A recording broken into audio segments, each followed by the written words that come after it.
We saw some amazing sights on our trip for the Christmas markets with Trafalgar Tours of Austria, Germany, and Switzerland, going to multiple Christmas markets, eating all of the food, looking at all the decorations, and the optional experiences that were included were amazing. But we also enjoyed just seeing the cities themselves and touring them on this tour. From Vienna to Salzburg to Munich, to Oberammergau and Innsbruck, and on to the tiny country of Liechtenstein, and 2 nights in Lucerne.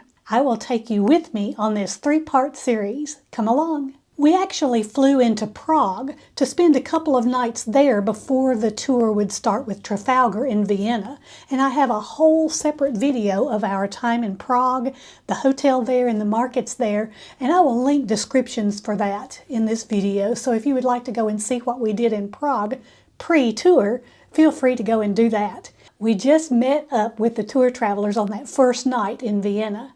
We stayed at the Imperial Riding School Hotel Autograph Collection. This is a lovely hotel. Our tour director gave out a seating chart for the evening and explained that we rotate by 2 seats per day, with the driver's side rotating forward and the tour director's side rotating backward, so that at some point everyone gets a front row seat. We also had a couple of empty rows in the back, and those were fair game for anyone who wanted to sit there. On our way to dinner, we got our first look at Hoffburg Palace. Then we made it to Vienna, where we enjoyed salad, bread, schnitzel, and for dessert, bread pudding. The next morning, we enjoyed breakfast at our hotel before our first included tour. Several members in our group took an optional tour of Hoffburg Palace this morning, but we felt like we needed a little bit extra sleep. We were almost adjusted to the jet lag. We did get a close-up, though, of the exterior. They were also able to see some of the Christmas market booths on the grounds of the palace, too.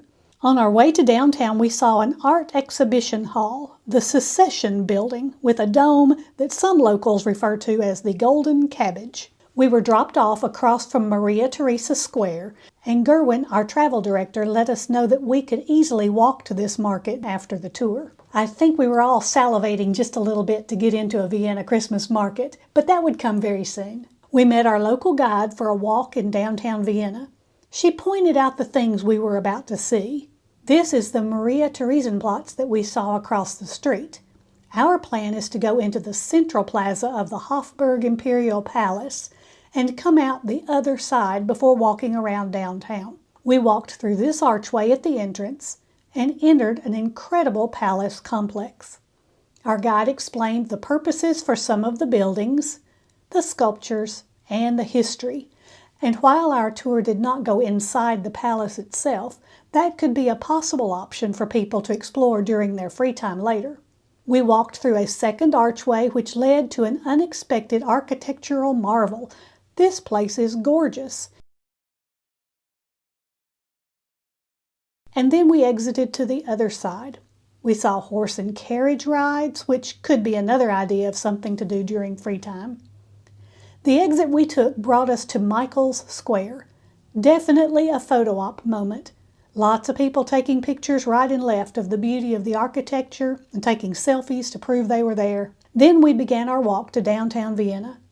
You can see where we came from, the beautiful building housing the Louis Vuitton store, and a lot of other upscale shopping opportunities on this pedestrian street. There are Christmas booths in the center of the street and lights strung overhead, which I can imagine would be especially gorgeous at night.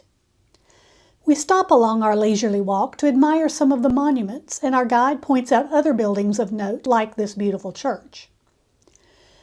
I'm glad our guide is walking slowly enough that we can take photos and videos without feeling like we have to run to keep up. Our guided tour stops here at one of the Swarovski stores.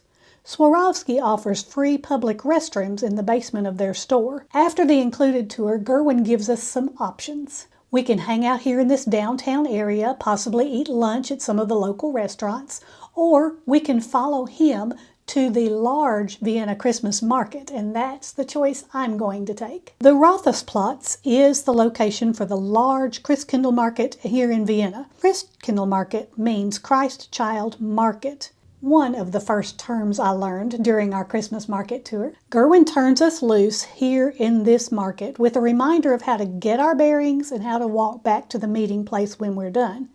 He also offers to give us a WhatsApp message with directions to a closer meeting place where the bus could pick us up later if we preferred. What a beautiful Christmas market! It had a large variety of booths with sale items, plenty of hot drink stands, lovely decorations. This place is so large it even has an ice skating area that I never even saw. You'll really want to take a look at my walkthrough video of the whole market. We chose to go to the alternate meetup location at this pharmacy, the Holy Ghost Apothecary. But we were a little early, so we enjoyed a cup of tea at the Museum Cafe across the street. Tonight we selected the optional experience of dinner and a Viennese concert. We pre-ordered from the menu last night and could select from 2 starters, 2 soups, 3 main courses, and 2 desserts. And we had a separate area set up just for our group. Appetizers. I had the catfish salad with orange fennel, and my husband chose the marinated beef slices with pumpkin seed oil and cherry tomatoes. For soup, I had the butternut squash soup, and he chose the beef soup with ricotta ravioli and vegetable strips. For the main course, I chose the pan-fried salmon fillet with pumpkin orange vegetables and basmati rice. He got the marinated pot roast with root vegetables, apple cubes, and a potato pancake. For dessert, I chose the Emperor's pancake with plum compote. Evidently, the Emperor must like his pancakes cut up in pieces. And my husband chose the chestnut mousse with cherry and ginger compote. Dinner was delicious and the venue is very special. We then went to the Viennese concert, and we were not allowed to take any pictures of the musicians or the singers, but here is a still shot of the actual venue before they came in. The next morning, Gerwin, our tour director, greeted us as we boarded the bus. But after a couple of hours, we stopped at a convenience market. No free public toilets here. Gerwin helped us to understand the system for paying €0.50 and getting a ticket to use the toilet. Maybe that €0.50 goes toward the cost of this fancy toilet paper.